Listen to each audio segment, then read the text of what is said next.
ಯೋऽन्तಃ ಪ್ರವಿಶ್ಯ ಮಮ ವಾಚಮಿಮಾಂ ಪ್ರಸುಪ್ತಾಂ ಸಂಜೀವಯತ್ಯಖಿಲಶಕ್ತಿಧರಸ್ವಧಾಮ್ನ ಅನ್ಯಾಂಸತ್ತಚರಣಶ್ರವಣತ್ವಗಾದೀನ್ ಪ್ರಾಣಾನ್ನಮೋ ಭಗವತೆ ಪುರುಷಾಯ ತುಭ್ಯಂ.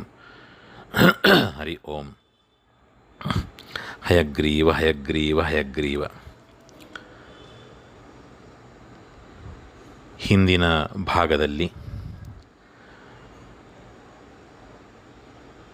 ಮುಂದಿನ ಸುವಿಚಾರದ ಭಾಗದಲ್ಲಿ ಸಜ್ಜನರ ಲಕ್ಷಣವನ್ನು ತಿಳಿಲಿಕ್ಕೆ ಪ್ರಯತ್ನಿಸೋಣ ಎಂಬುದಾಗಿ ಹೇಳಲಾಗಿತ್ತು. ಹಾಗಾಗಿ ಇಂದಿನ ಈ ಸುವಿಚಾರದ ಭಾಗದಲ್ಲಿ ಸಜ್ಜನರ ಲಕ್ಷಣವನ್ನು ಶಾಸ್ತ್ರ ಯಾವ ರೀತಿಯಲ್ಲಿ ತಿಳಿಸ್ತಾ ಇದೆ ಅನ್ನೋದನ್ನು ತಿಳಿಯೋಣ. ತಿತಿಕ್ಷವಃ ಕಾರುಣಿಕಾಃ ಸುಹೃದಃ ಸರ್ವದೇಹಿನಾಂ ಅಜಾತಶತ್ರವಃ ಶಾಂತಾಃ ಸಾಧವಃ ಸಾಧುಭೂಷಣಾಃ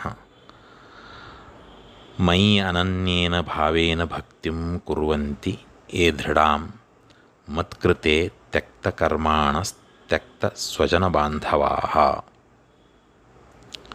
ಅಂದರೆ ಸಹನಶೀಲರು, ದಯಾಳುಗಳು, ಸಮಸ್ತ ದೇಹಧಾರಿಗಳ ಅಕಾರಣ ಮಿತ್ರರು, ಯಾರೊಂದಿಗೂ ಶತ್ರುಭಾವವನ್ನು ಇರಿಸದವರು, ಸರಳ ಸ್ವಭಾವದವರು, ಸತ್ಪುರುಷರನ್ನು ಗೌರವಿಸುವವರು, ನನ್ನಲ್ಲಿ ಅನನ್ಯ ಭಾವದಿಂದ ಭಕ್ತಿ ಮಾಡುತ್ತಾ, ಅಂದರೆ ಭಗವಂತನಲ್ಲಿ ಅನನ್ಯ ಭಾವದಿಂದ ಭಕ್ತಿ ಮಾಡುತ್ತಾ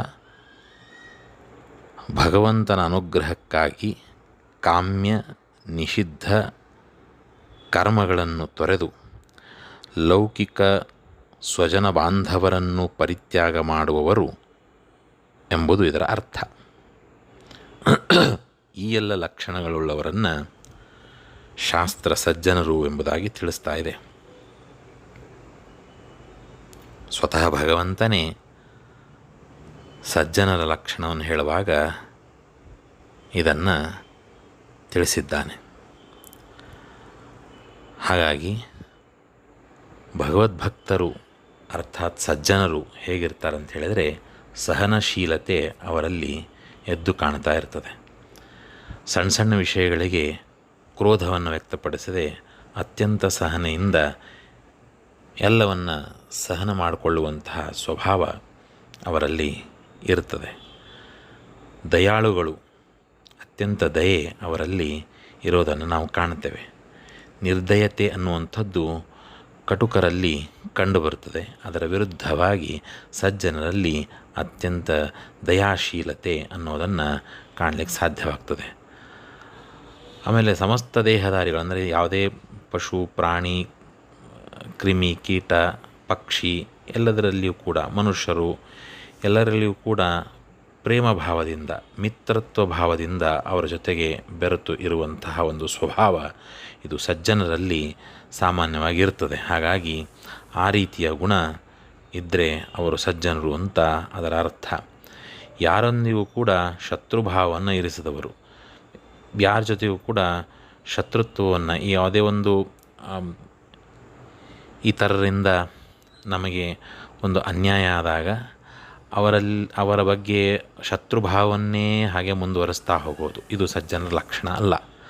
ಹಾಗಾಗಿ ಏನಾಯಿತು ಆಯಿತು, ಅದನ್ನು ಅಲ್ಲಿಗೆ ಮರೆತು ಬಿಡೋದು ಇದು ಸಜ್ಜನರ ಲಕ್ಷಣ. ಹಾಗಾಗಿ ಆ ಒಂದು ಗುಣವನ್ನು ಕೂಡ ಸಜ್ಜನರು ಹೊಂದಿರ್ತಾರೆ ಅಂತ ಶಾಸ್ತ್ರ ತಿಳಿಸ್ತಾ ಇದೆ. ಸರಳ ಸ್ವಭಾವದವರು, ಅತ್ಯಂತ ವಿನೀತರು, ಸರಳ ಸ್ವಭಾವದವರು, ಸತ್ಪುರುಷರನ್ನು ಗೌರವಿಸುವವರು, ಇತರರ ಒಂದು ಸಜ್ಜನರನ್ನು ಗೌರವಿಸುವಂಥವರು ಅಂತ. ಆಮೇಲೆ ಭಗವಂತನಲ್ಲಿ ಅನನ್ಯ ಭಕ್ತಿ ಭಾವವನ್ನು ಹೊಂದುವಂಥವರು. ಆಮೇಲೆ ಆತನ ಅನುಗ್ರಹಕ್ಕಾಗಿ, ಭಗವಂತನ ಅನುಗ್ರಹಕ್ಕಾಗಿ ಕಾಮ್ಯ ಮತ್ತು ನಿಷಿದ್ಧ ಅನ್ನುವಂಥ ಕರ್ಮಗಳನ್ನು ಬಿಟ್ಟು ನಿಸ್ವಾರ್ಥವಾಗಿ ಭಗವಂತನ ಒಂದು ಸೇವೆಯನ್ನು ಮಾಡುವಂಥವರು, ಆತನಲ್ಲಿ ಭಕ್ತಿಯನ್ನು ಮಾಡುವಂಥವರು.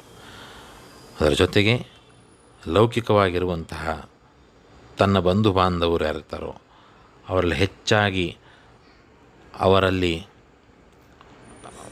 ಅಂಟಿಕೊಳ್ಳದೆ, ಅವರ ಒಂದು ಬಂಧನದಲ್ಲಿ ಇರದೆ, ಅವರ ಬಂಧನದಿಂದ ಬಿಡುಗಡೆಗೊಳ್ತಾ ನಿಧಾನಕ್ಕೆ ಭಗವಂತನ ಜೊತೆಗೆ ಅತ್ಯಂತ ಹತ್ತಿರ ಆಗಲಿಕ್ಕೆ ಪ್ರಯತ್ನಿಸುವವರು ಯಾರಿರ್ತಾರೋ ಅವರೆಲ್ಲರೂ ಭಗವದ್ಭಕ್ತರು, ಅರ್ಥಾತ್ ಸಜ್ಜನರು ಅಂತ ಅವರ ಲಕ್ಷಣಗಳನ್ನು ತಿಳಿಸಲಾಗಿದೆ. ಈ ರೀತಿಯ ಸಜ್ಜನಿಕೆ, ಆ ಸಜ್ಜನರ ಲಕ್ಷಣಗಳನ್ನು ಪ್ರಯತ್ನಪೂರ್ವಕವಾಗಿ ನಾವು ಅಂಥ ಗುಣಗಳನ್ನು ಜೀವನದಲ್ಲಿ ಅಳವಡಿಸ್ಕೊಳ್ಳಿಕ್ಕೆ ಪ್ರಯತ್ನ ಪಡಬೇಕು. ಮತ್ತು ಭಗವಂತನಲ್ಲಿ ಆ ರೀತಿ ಪ್ರಾರ್ಥನೆ ಮಾಡಿದಾಗ ಅದು ಸಾಧ್ಯವೂ ಕೂಡ ಆಗ್ತದೆ. ಅದಕ್ಕೆ ಆ ರೀತಿಯ ಗುಣಗಳನ್ನು ನಾವು ಬೆಳೆಸಿಕೊಂಡಾಗ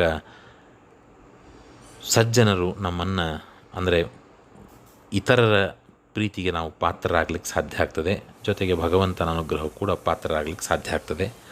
ಹಾಗಾಗಿ ಈ ರೀತಿ ಸಜ್ಜನಿಕೆ ನಮ್ಮಲ್ಲಿ ಅಳವಡಿಸ್ಕೊಳ್ಳಿಕ್ಕೆ ಪ್ರಯತ್ನಿಸಬೇಕು ಅನ್ನೋದೇ ಶಾಸ್ತ್ರ ನಮಗೆ ತಿಳಿಸ್ತಾ ಇದೆ. ಅದಕ್ಕೆ ಆ ನಿಟ್ಟಿನಲ್ಲಿ ಪ್ರಯತ್ನ ಮಾಡೋಣ. ಭಗವಂತ ಆ ರೀತಿ ಸಜ್ಜನರಾಗಲಿಕ್ಕೆ ನಮಗೆ ಪ್ರೇರಣೆಯನ್ನು ನೀಡಿ ಸಜ್ಜನರ ಸಂಘದಲ್ಲಿ ನಮಗಿರಿಸಿ ನಾವು ಕೂಡ ಸಜ್ಜನರಾಗುವಂತೆ ನಮಗೆ ಅನುಗ್ರಹಿಸಲಿ ಅಂತ ಭಗವಂತನಲ್ಲಿ ಪ್ರಾರ್ಥನೆ ಮಾಡ್ತಾ, ಭಾರತೀಯ ರಮಣಕ್ಕೆ ಪ್ರಾಣಾಂತರ್ಗತ ಶ್ರೀಕೃಷ್ಣ ಅರ್ಪಣಮಸ್ತು. ನಮಸ್ಕಾರ.